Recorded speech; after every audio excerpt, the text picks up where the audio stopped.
ഇപ്പൊ കാണിക്കാൻ പറ്റുമോ?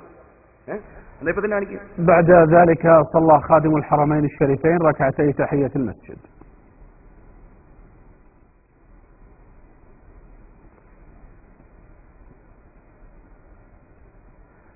ثم أدى خادم الحرمين الشريفين صلاة العصر مع جموع المصلين في المسجد النبوي الشريف.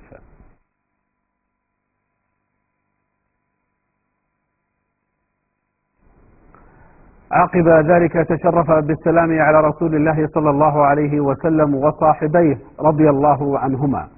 وقد رافق خادم الحرمين الشريفين في زيارته للمسجد النبوي الشريف صاحب السمو الملكي الأمير نايف بن عبد العزيز النائب الثاني لرئيس مجلس الوزراء وزير الداخلية، وصاحب السمو الملكي الأمير ممدوح بن عبد العزيز، وصاحب السمو الملكي الأمير عبد الإله بن عبد العزيز مستشار خادم الحرمين الشريفين. സൗദിയിൽ നിന്നുള്ള അനൗൺസാണ്.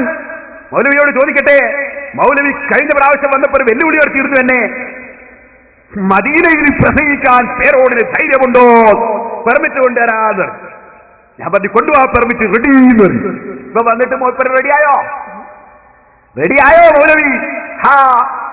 കരയുദ്ധം നടക്കുന്നുണ്ടേ മൗലവി, വീണ സ്ഥലത്ത് നിന്ന് എഴുന്നേൽക്കാൻ 10 മാസം തികയുന്നുണ്ടേ മൗലവി. ഇത് കരയുദ്ധമാണ്. ഇനി ഞാൻ പറയട്ടെ, ഓ മുസ്ലിമീങ്ങളെ, ആരാണ് ഈ പാവപ്പെട്ട മുജാഹിദിന് മക്ബറ പൊളിക്കാൻ പ്രചോദനം നൽകിയത്, ഭീകരപ്രവർത്തനത്തിന് പ്രചോദനം നൽകിയത്? മുജാഹിദിന്റെ മൗലവിമാരല്ലേ അൽമനാറ്. നേർച്ചകൾ എന്ന അധ്യായം ഖബറുകൾക്ക് നേർച്ച നേരുന്നതിൽ ഫലമുണ്ടെന്നും പ്രതിഫലമുണ്ടെന്നും വിശ്വസിക്കുന്നവൻ വിഡ്ഢിയും വഴിവേശവനുമാകുന്നു. അള്ളാഹുവിന്റെ അടുക്കലേക്ക് അവശ്യ പൂരണത്തിന് തന്മൂലം വഴി തുറക്കുമെന്നും വിഷമങ്ങളെ അത് നീക്കുമെന്നും സുഖസൗകര്യങ്ങൾക്ക് വഴി തുറക്കുമെന്നും ആയുസ്സിനെ സംരക്ഷിക്കുമെന്നുമൊക്കെ വിശ്വസിക്കുന്നവൻ അവിശ്വാസിയും മുശിരിക്കുമായിരിക്കും. അവനെ കൊല്ലല് നിർബന്ധമാണ്. മുജാഹിദേ, പച്ച മലയാളത്തിൽ നിങ്ങൾ ഇറക്കിയ നിങ്ങളെ മുഖപത്രമല്ലേ അൽമനാറ്. മക്ബറയിലേക്ക് നേർച്ച നേരുന്ന ഒരു മുശിരിക്കീങ്ങളാണെന്നും അവരെ കൊല്ലല് നിർബന്ധമാണെന്നും നിങ്ങൾ എഴുതി വെച്ചില്ലേ? നിങ്ങളാണോ സലഫിയെ ഇവിടെ വന്നിട്ട് ഞങ്ങൾക്ക് അങ്ങനത്തെ പരിപാടി ഇല്ലെന്ന് പറയുന്നത്? പറയണം സലഫിയെ, പറയണം മൗലവിമാരെ. നിങ്ങൾ അൽമനാറിൽ അങ്ങനെ ഇല്ലേ? കൊല്ലാൻ തന്നെ പറഞ്ഞിട്ടില്ലേ? ജാറം പൊളിക്കാൻ മാത്രമല്ലല്ലോ പറഞ്ഞത്. ഇനി നിങ്ങൾ പൊളിച്ച ജാറമൊക്കെ ഞാൻ മുമ്പ് കാണിച്ചതല്ലേ? അതിന്റെ റിപ്പോർട്ട് ഈ മൗലവിയുടെ പുസ്തകത്തിൽ നിന്ന് വായിച്ചതല്ലേ? നിങ്ങൾ അതാ ഹുസൈൻ റളിയല്ലാഹു അൻഹുവിന്റെ കർബയിലെ ജാറം പൊളിച്ചിട്ടില്ലേ? അലി ഇബ്നു അബീ താലിബിന്റെ ജാറം പൊളിച്ചിട്ടില്ലേ? ഖദീജ ബീവിന്റെ ജാറം പൊളിച്ചിട്ടില്ലേ? ഹംസ റളിയല്ലാഹു അൻഹു ജാറം പൊളിച്ചിട്ടില്ലേ? എന്നിട്ട് നിങ്ങൾ മദീനത്തെ ജാറം പൊളിച്ചിട്ട് അതാ റൗദയിലുള്ള അതാ രത്നങ്ങളും പടങ്ങളുമൊക്കെ നിങ്ങൾ കവർച്ച ചെയ്തിട്ടില്ലേ?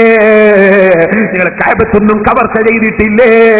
അത് കോൺഗ്രസിന്റെ നേതാവായ ഈ മൊയ്ദ് മൗലവി സാഹിബ് അദ്ദേഹത്തിന്റെ പുസ്തകത്തിൽ എഴുതി വെച്ചത് ഞാനിവിടെ വായിച്ചതല്ലേ മുമ്പ്? ഓ മുസ്ലിമീങ്ങളെ, അത് ഞാൻ വായിച്ചപ്പോ ഓ സലഫി നിങ്ങൾ പറഞ്ഞത് അങ്ങനത്തെ ചില പണിയൊക്കെ ഞങ്ങൾ അവിടെ ചെയ്തിട്ടുണ്ടെന്നല്ലേ പറഞ്ഞത്? അത് നിങ്ങളെ പ്രസംഗത്തിലില്ലേ? ഇൻഷാ അല്ലാഹ് CD ഇറങ്ങുമ്പോൾ ഞാനതൊക്കെ കയറ്റുന്നുണ്ട്. ലോകത്ത് ഏറ്റവും പുണ്യമുള്ള സ്ഥലം ഏതാണ് മോനെ? മക്കയും മദീനയും.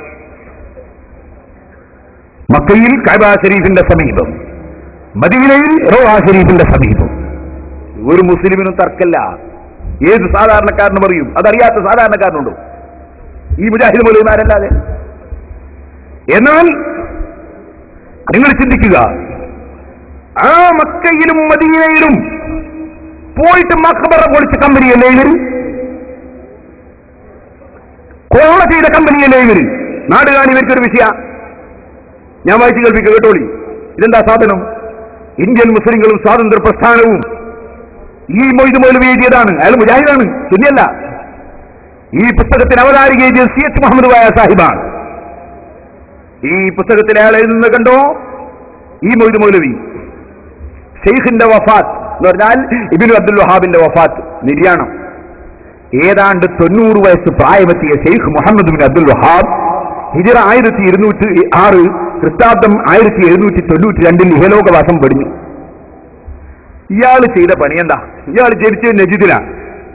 നജിദിനെ സംബന്ധിച്ച് നബി സല്ലല്ലാഹു അലൈഹി വസല്ലം തങ്ങൾ അല്ലാഹുമ്മ ബാരിക് ലനാ ഫീ യമനിന, അല്ലാഹുമ്മ ബാരിക് ലനാ ഫീ സാമിന എന്നൊക്കെ ദ്വാരുന്നപ്പോ, ഷാമിനും യമനൊക്കെ ദ്വാരുന്നപ്പോ സഹാബത്തിൽ ചിലർ പറഞ്ഞു ഫീ നജിദിനായ റസൂലുള്ളാഹ്, നജിദിന് വേണ്ടി ബർക്കത്തിന് ദ്വാരം തരണം നബിയെ. 3 പ്രാവശ്യം പറഞ്ഞിട്ട് ദ്വാരം നിർത്തില്ല. ഇന്നെന്താ അവിടെ നിന്നാണ് കുലുക്കം, അവിടെയാണ് ശൈത്താന്റെ കൊമ്പ് പ്രത്യക്ഷപ്പെടുക എന്ന് പറയും. അപ്പറഞ്ഞ നജിദിൽ, ആ നജിദിൽ ജനിച്ച ആളാണ് ഇബ്നു അബ്ദുൽ വഹാബ് പറഞ്ഞത്. അയാൾ അനുയായികളാണ് സർവ്വമുജാഹിദീങ്ങൾ. അല്ലാഹുവിന്റെ റസൂൽ ബർക്കത്തിന് ദുആർക്കൂല, ശൈത്താന്റെ കൊമ്പ് പ്രത്യക്ഷപ്പെടുന്ന സ്ഥലത്ത് ആ ഇബ്നു അബ്ദുൽ വഹാബിന്റെ ആൾക്കാർ എന്ത് ചെയ്തു? നജിദികൾ എന്ത് ചെയ്തു പറയട്ടെ, മൊയ്ത് മൗലവി പറയട്ടെ. ഹിജാസിലെ ആറിത്തണുത്ത പഴയകാലം വീണ്ടും ചൂടുപിടിച്ചു. അതിനൊരു പ്രത്യേക കാരണമുണ്ടായി. നജിദികളുടെ തീഷ്ണതയുള്ള വാദഗതിയോട് ഹറമിലെ ഉലമാക്കൾക്ക് യോജിക്കാൻ കഴിഞ്ഞില്ല.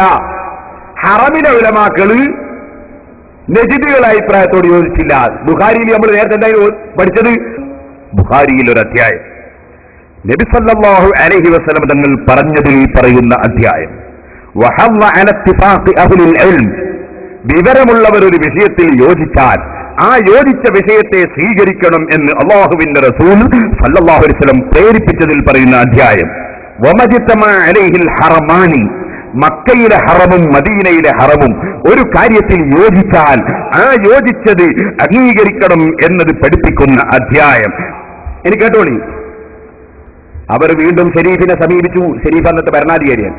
ഷരീഫ് ഒരിക്കൽ കൂടി നജിദികൾക്ക് ഹിജാസിൽ പ്രവേശിക്കാൻ പാടില്ലെന്ന ഉത്തരവ് പുറപ്പെടുവിച്ചു. നജിദികൾ പഴയപടി സാമ്പത്തിക ഉപരോധത്തിന് തുനിഞ്ഞു. ഇറാഖ്, ഇറാൻ വ്യാപാര സംഘങ്ങളെ അലോസരപ്പെടുത്താൻ തുടങ്ങി.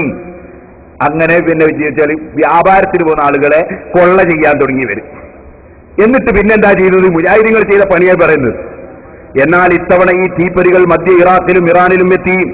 ഹിജറ 1216, ക്രിസ്താബ്ദം 1802 കർബല, മുഅല്ല, നജി അസ്റഫ്, ബലദുൽ ഹുസൈൻ തുടങ്ങിയ രാജ്യങ്ങളെ നജിദുകാരി ആക്രമിച്ചു.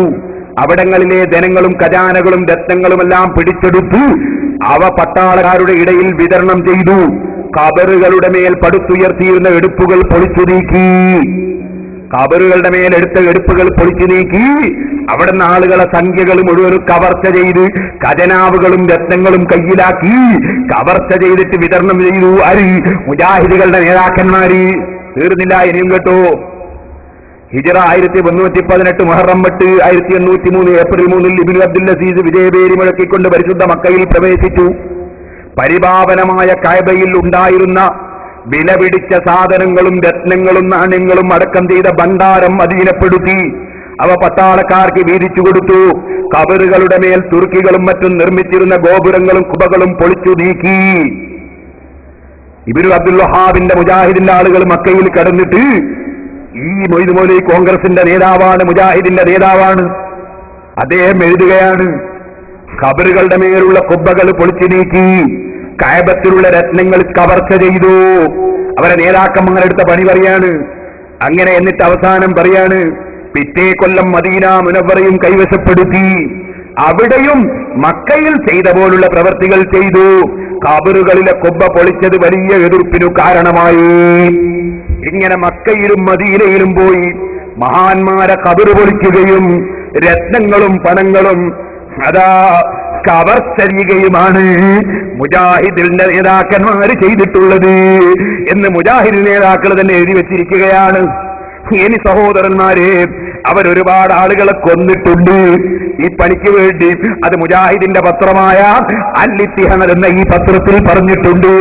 അത് ഞാൻ ഹുസൈൻ സലഫിയുടെ നാട്ടിൽ നിന്ന് വായിച്ച് കേൾപ്പിച്ചത് ഞാൻ ഇനി CD-യിൽ കയറ്റിക്കോളാം. ഇപ്പോൾ ഞാനതിലേക്ക് കടക്കുന്നില്ല. ഇത് സാമ്പിളിന് ഇത് മതിയല്ലോ.